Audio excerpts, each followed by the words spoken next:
Shalom Bapak Ibu, saudaraku yang terkasih, kita kembali merenungkan firman Tuhan. Pada kesempatan kali ini kami mohon like dan subscribe. Tuhan Yesus memberkati kita semuanya. Topik kita hari ini tentang kasih yang kekal bagi mereka yang gagal. Terdapat di dalam Mazmur pasal 103. Karena ayatnya cukup panjang, kita akan baca ayat 10 saja. Bapak Ibu Saudaraku, baca seluruhnya ya, satu topik ya di rumah. Tidak dilakukannya kepada kita setimpal dengan dosa kita, dan tidak dibalasnya kepada kita setimpal dengan kesalahan kita. Puji nama Tuhan.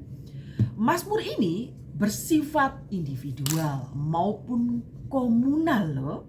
Sebagaimana terlihat dari kata ganti orang yang digunakan kata aku di sana muncul di ayat 1 sampai 2 kalau Bapak Ibu Saudaraku membacanya di rumah. Sedangkan kata kita itu di ayat 8 sampai 9. Kata ganti kamu itu ayat 3 sampai 5 dan mereka di ayat 15 sampai 18. Tidak heran banyak penafsir Alkitab menduga Mazmur ini dinyanyikan dalam konteks ibadah secara bersahut-sahutan. Ada para imam yang memimpin ibadah, ada para penyanyi dan juga ada jemaat Allah. Cara memuji Tuhan seperti ini tetap dipertahankan di dalam perjanjian baru. Paulus menasihati jemaat di Efesus, berkata-katalah seorang kepada yang lain di dalam Mazmur ya, kidung pujian dan nyanyian rohani kan. Bernyanyi dan bersoraklah bagi Tuhan dengan segenap hati. Kalau kita membacanya dalam Efesus, ada waktunya kita berkata-kata kepada Tuhan. Ada waktunya kita mendengarkan suara Tuhan melalui pujian yang dinaikkan oleh orang lain kan. Pujian lebih dari sekedar kesenian loh. Jadi jangan beranggapan kalau ibadah kita boleh telat, kan cuma nyanyi-nyanyi doang gitu ya. Yang penting firman Tuhannya. Enggak, semua rangkaian ibadah jangan pernah dilewatkan ya Bapak Ibu Saudaraku. Pujian lebih dari sekedar kesenian. Pujian adalah sarana pembelajaran. Kok bisa begitu? Iya, ada banyak pemikiran teologis di dalam pujian sebenarnya. Bukan hanya sarana. Pujian adalah sarana yang efektif. Ya Bapak Ibu, supaya jemaat bisa lebih banyak belajar teologi melalui pujian sebenarnya daripada khotbah. Kenapa? Karena sambil dia memuji Tuhan, dia meresapi kata demi kata. Ada pernyataan Tuhan. Itu menjadi rema di hati setiap umat saat memuji Tuhan. Ada sukacita, tiba-tiba ada lelehan air mata mengalir. Betapa kasih setia Tuhan itu tak pernah habis-habisnya, setiap hari dan selalu baru setiap pagi. Puji nama Tuhan. Bukan hanya sarana, pujian adalah merupakan sarana yang sangat efektif. Ya, lebih banyak orang belajar teologi melalui pujian ketimbang melalui khotbah sebenarnya, tanpa disadari ya Bapak Ibu Saudaraku. Beragam konsep teologis, entah itu benar atau itu salah, disampaikan secara efektif itu kadang melalui pujian. Kalau khotbah kadang jemaat itu ngantuk gitu ya. Tapi kalau melalui pujian itu tiba-tiba wow gitu ya, semangatnya begitu membara. Mazmur 103 yang akan kita bicarakan hari ini itu merupakan sebuah pujian yang syarat dengan pengajaran. Melaluinya kita dapat mengenal siapa sih Allah dan siapa manusia itu. Dalam perenungan kita hari ini, kita hanya akan berfokus pada kasih Tuhan di ayat 8 sampai 18 ya. Analisa konteks di ayat 7 kalau kita membacanya, apa yang dinyanyikan di ayat 8 sampai 18 tidak dapat dipisahkan dari ayat 7 sebenarnya. Ia telah memperkenalkan jalan-jalannya kepada Musa saat itu. Perbuatan-perbuatan orang Israel. Teks ini merujuk balik pada sebuah episode dalam perjalanan bangsa Israel di padang gurun. Secara khusus, peristiwa yang dimaksud itu adalah kegagalan bangsa Israel di padang gurun pada saat mereka menyembah anak lembu emas.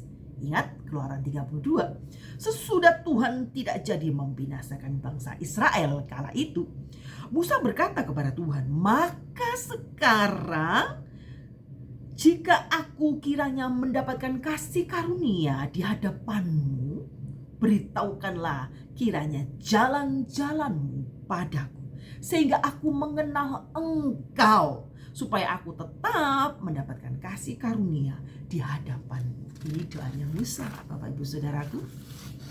Ingatlah, bangsa ini umatmu. Ya, ini sebuah respon terhadap permohonan untuk memperkenalkan jalan-jalan Tuhan kepada Musa di dalam Mazmur 103 ayat 7a. Di sana ada. Alasan lain untuk menghubungkan Mazmur 103 ayat 8 sampai 18 dengan penyembahan lembu emas kala itu, yaitu ayat 8. Dalam ayat ini disebutkan Tuhan adalah penyayang dan pengasih, panjang sabar, berlimpah kasih setia. Kalimat yang sama diucapkan oleh Tuhan pada saat Dia menunjukkan kemuliaannya di depan Musa. Tuhan Allah penyayang, pengasih, panjang sabar, berlimpah kasih dan setianya. Keluaran 34 ayat 6. Penjelasan ini bermanfaat untuk menunjukkan bahwa dosa dan kesalahan sebenarnya dibicarakan di ayat 8 sampai 18, bukan sekedar pelanggaran yang sepele loh. Kebaikan Tuhan yang dikagumi teks ini bukan hanya berlaku pada hal-hal yang kecil saja. Sebaliknya, kasih ilahi yang terlihat semakin besar karena menutupi dosa yang sedemikian besar. Dosa kita ini yang besar, tetapi perlu kita ingat, lebih besar lagi kasih Allah kepada kita. Puji nama Tuhan. Kasih yang kekal bagi mereka yang gagal. Ini topik kita di ayat 8 sampai 18. Ide utama dari bagian ini sebenarnya terletak di ayat 8, Bapak Ibu Saudaraku. Tuhan adalah Allah yang penyayang, pengasih, panjang sabar, berlimpah kasih setia. Semua sifat itu menunjukkan kebaikan Allah ditunjukkan kepada orang-orang berdosa. Ya, kata penyayang lebih tepat diterjemahkan apa? Berbelas kasihan. Orang yang bersalah atau bermasalah diberi perhatian, pertolongan. Ya, ini berarti kata pengasih itu lebih enak diartikan beranugerah, begitu ya, Bapak Ibu Saudaraku. Orang yang tidak layak justru diberi sesuatu yang berharga. Panjang sabar berarti tidak langsung menghukum. Allah mau menanti dan memberikan kesempatan kedua.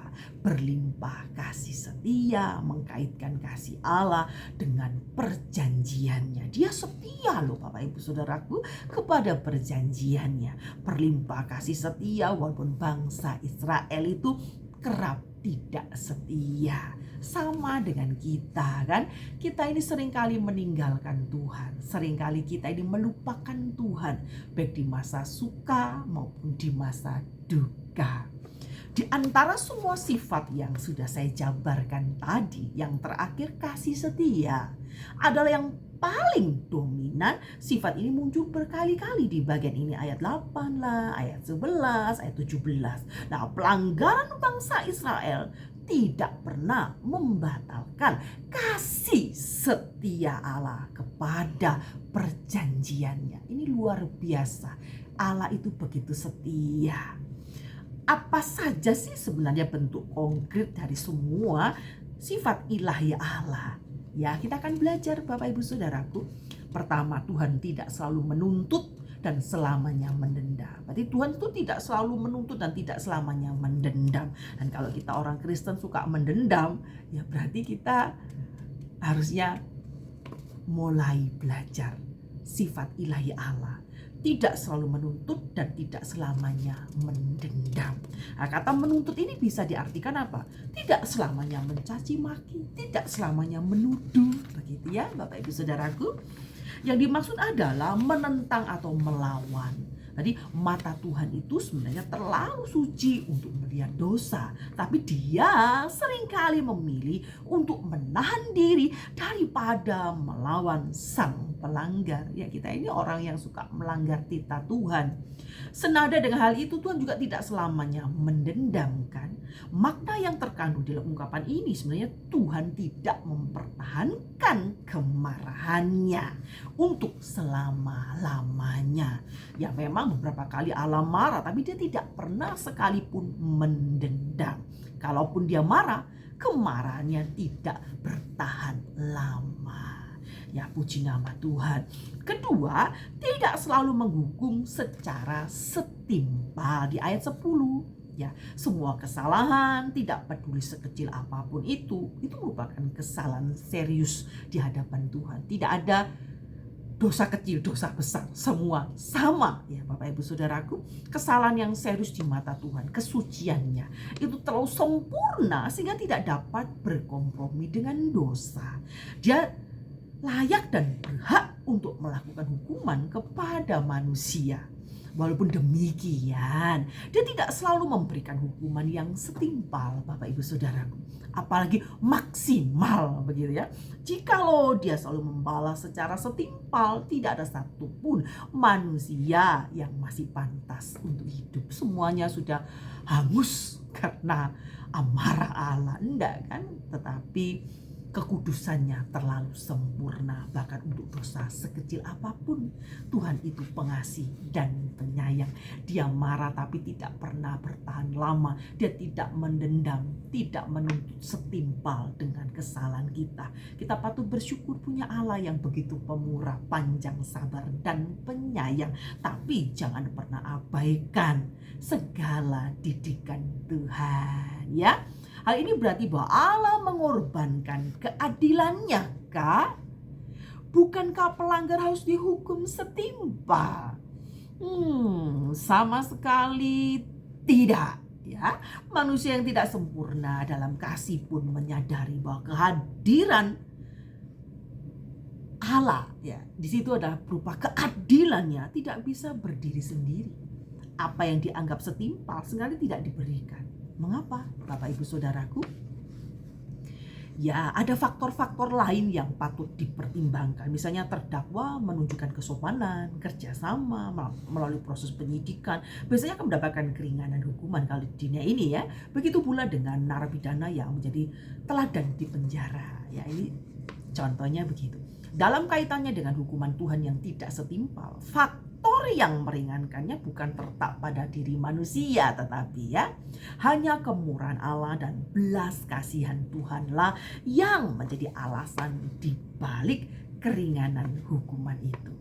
Allah berhak melakukannya itu. Ya, Dia yang membuat hukum. Dia berada di atas hukum. Kalaupun ada yang dirugikan di dalam peringanan hukuman itu, sebenarnya bukan yang dirugikannya kita loh, tetapi Allah sendiri. Jikalau Allah dalam kasih-Nya rela dirugikan, hal ini tidak bisa dianggap sebagai pelanggaran terhadap keadilan Allah. Ini bisa disamakan dengan seorang korban yang tidak mengajukan tuntutan perdata kepada orang lain. Tindakan ini tidak pernah melawan hukum tentunya. Ketiga yang perlu kita tahu adalah Tuhan menjauhkan pelanggaran kita di ayat 11 sampai 12. Dalam istilah Alkitab, pelanggaran itu seringkali dibedakan dari dosa, Bapak Ibu Saudaraku. Dosa sudah ada sebelum hukum Taurat kan? Sebelum hukum Taurat diberikan, tetapi dosa itu belum dianggap sebagai pelanggaran sebagaimana diajarkan dalam Roma pasal 5 ayat 13. Sebab sebelum hukum Taurat ada, telah ada dosa di dunia ini, tetapi dosa tidak diperhitungkan karena tidak ada hukum Taurat. Tuhan tidak hanya mengampuni dosa, tapi juga menjauhkan pelanggaran. Kata menjauhkan, mungkin yang lebih tepatnya ini menghilangkan, ya itu lebih tepatnya begitu. Sejauh langit dari bumi, sejauh timur dari barat, tidak boleh dipahami secara hurufiah saja. Ini merupakan bahasa figuratif sebenarnya dalam Mazmur untuk sesuatu yang tidak terbatas dan tidak terseberangi. Jadi sejauh timur dari barat, sejauh langit dari bumi, ini bahasa-bahasa simbol figuratif untuk sesuatu yang tidak terbatas atau tidak terseberangi kasih Allah, ya. Ungkapan yang mirip dengan hal ini ditemukan di dalam Yesaya 55 ayat 7 sampai 9. Sesudah memberitakan belas kasihan dan pengampunan yang berlimpah bagi mereka yang mau bertobat, di ayat 7, Tuhan lantas berkata, sebab rancanganku bukanlah rancanganmu dan jalanmu bukanlah jalanku. Demikianlah firman Tuhan, seperti setingginya langit dari bumi, demikianlah tingginya jalanku daripada jalanmu dan rancanganku daripada rancanganmu. Puji nama Tuhan. Keempat, Tuhan menerima kita apa adanya. Jadi jangan merasa minder gitu. Jangan merasa aku gak usah ke gereja aja karena dosaku terlalu banyak, takutnya Tuhan tidak mau mengampuni aku. Mari datanglah kepada Tuhan, jangan pernah menjauh darinya. Tuhan menerima kita apa adanya di ayat 13 sampai 18. Gambaran sebagai Bapa di ayat 13 itu mengandung banyak makna sebenarnya sesuai dengan konteks pemunculannya. Dalam teks ini poin yang disorot tampaknya figur seorang bapa yang mau menerima anaknya apa adanya. Ya, puji nama Tuhan. Dari semua keterbatasan dan kelemahan anak itu, poin ini tersirat dari kata sambung sebab di ayat 14. Sebab Dia sendiri tahu apa kita dan Dia ingat bahwa kita ini debu, ya. Sebab Dia sendiri tahu apa kita ini. Nah, Dia ingat bahwa kita ini debu, ya, bukan siapa-siapa kita ini. Ada dua gambaran tentang kehinaan manusia di bagian ini sebenarnya. Manusia seperti debu di ayat 14 menunjukkan bahwa kerendahan dan kesementaraan manusia. Ya, seperti Pengkhotbah 3 ayat 20, manusia seperti bunga di padang gurun, tidak ada orang yang bisa memperhatikannya. Apabila angin gurun terik menerpa, semuanya akan binasa. Jadi kita tidak perlu bermegah diri, kita tidak perlu sombong, kita tidak perlu terlalu berpikir, wah aku ini suci dan sebagainya. Kita selalu merendahkan orang lain. Mulai hari ini stop. Kasih setia Tuhan itu lebih dari segalanya, dan kita ini debu, bukan siapa-siapa, ya. Betapa kontrasnya kasih setia Tuhan dengan kehinaan manusia, bukan? Kasih setianya itu untuk selama-lamanya, sedangkan hidup manusia hanya sementara saja.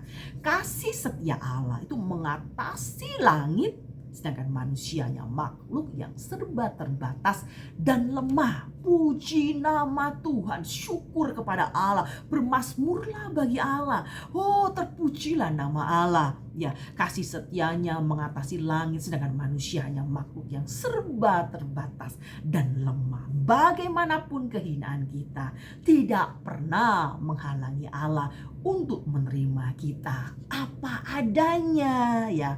Bapak Ibu Saudaraku, jangan bilang aku terlalu berdosa Tuhan, aku gak layak kembali padamu, aku sudah mengkhianatimu, aku sudah menjual Yesus demi pasanganku, aku mau kembali tapi aku malu. Ingatlah bahwa Allah menerima kita apa adanya. Sebagaimanapun kehinaan kita, dosa kita, pelanggaran kita, tidak pernah menghalangi Allah untuk menerima kita apa adanya. Mungkin orang tuamu menuntut, mungkin keluargamu, pasangan hidupmu menuntut sempurna, tapi ingatlah, Allah selalu menerima kita apa adanya.